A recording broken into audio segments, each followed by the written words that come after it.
শীত আসলে এত সুন্দর সুন্দর তাজা তাজা শাকসবজি পাওয়া যায়, কি বলবো। আমার কাছে শীতকাল এজন্য খুবই ভালো লাগে।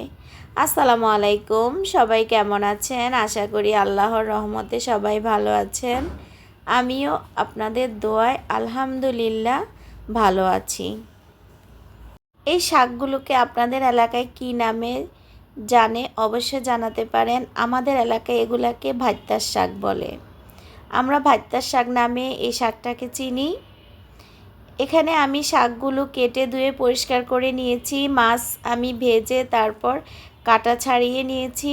এখানে আমি ফ্রাই প্যানে পরিমাণ মতো তেল দিয়ে তারপর পেঁয়াজ কাঁচামরিচ দিয়ে নিলাম। এখন আমি সামান্য পরিমাণে আদা আর রসুন বাটা দিয়ে ভালোভাবে মিশিয়ে নিচ্ছি।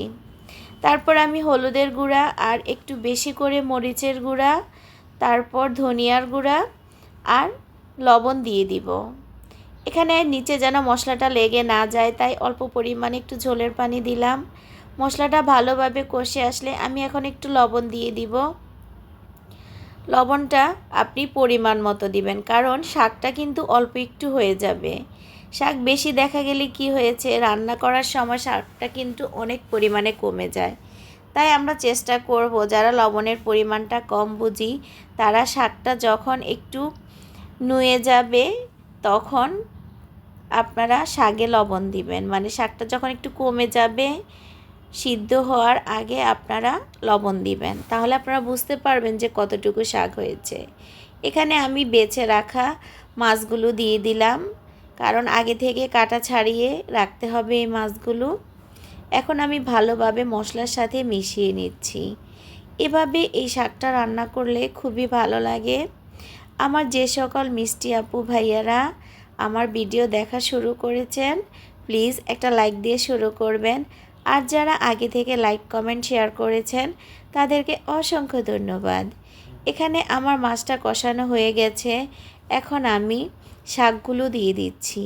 এই শাকগুলোকে আপনারা কি নামে চিনেন অবশ্যই একটা কমেন্টস করে আমাকে জানাতে পারেন। শাকটা আমি একটু নাড়াচাড়া দিয়ে এখন ঢেকে দিব, কারণ শাকগুলো একদম অল্প একটু হয়ে যাবে। এখন বেশি এজন্য নাড়াচাড়া করা যায় না, আমি ঢাকনা দিয়ে ঢেকে রাখলাম। এই যে দেখেন এখন শাকটা একটু কমে গেছে। আমি এখন নেড়ে চেড়ে উল্টিয়ে পাল্টিয়ে মাছের সাথে মিশিয়ে নিব। এই শাকটা এভাবে রান্না করলে খুবই ভালো লাগে। আমি কিন্তু সবসময় এই শাকটাকে আমি এভাবেই মাছ দিয়ে রান্না করি, একদম শুকনা শুকনা করে রান্না করি। এই শাক থেকে কিন্তু অনেক পানি ছাড়ে। আপনারা কিন্তু দেখে শুনে বুঝে যদি লাগে তাহলে পানি দিবেন, আর যদি না লাগে তাহলে পানি দেওয়া লাগবে না। এখন আমি নেড়ে চেড়ে ভালো করে মাছের সাথে মিশিয়ে নিচ্ছি শাকটাকে, তারপর আবার একটু ঢেকে রাখবো।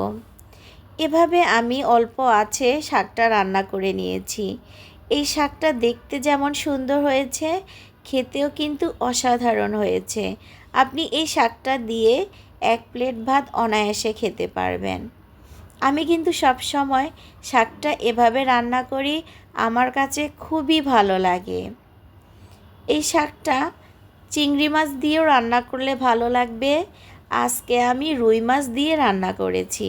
তারপর দুপুরে খাওয়ার পরে চলে গেলাম শপিংয়ে। আমরা একটু গ্রামের বাড়িতে যাব। আমার আম্মার শরীরটা ভালো না, আম্মাকে দেখতে যাব। তাই বাচ্চাদের জন্য শীতের শপিং করতে একটু মার্কেটে এসেছি। ভিতরে আর শপিংগুলো দেখানো হয়নি, কারণ সবাই হয়তো দেশের বাইরে যাবে বা কেউ গ্রামে যাবে বা বিভিন্ন জায়গায় ঘুরতে যাবে, তাই মার্কেটে অনেক মানুষ ছিল। আল্লাহ হাফেজ সবাইকে।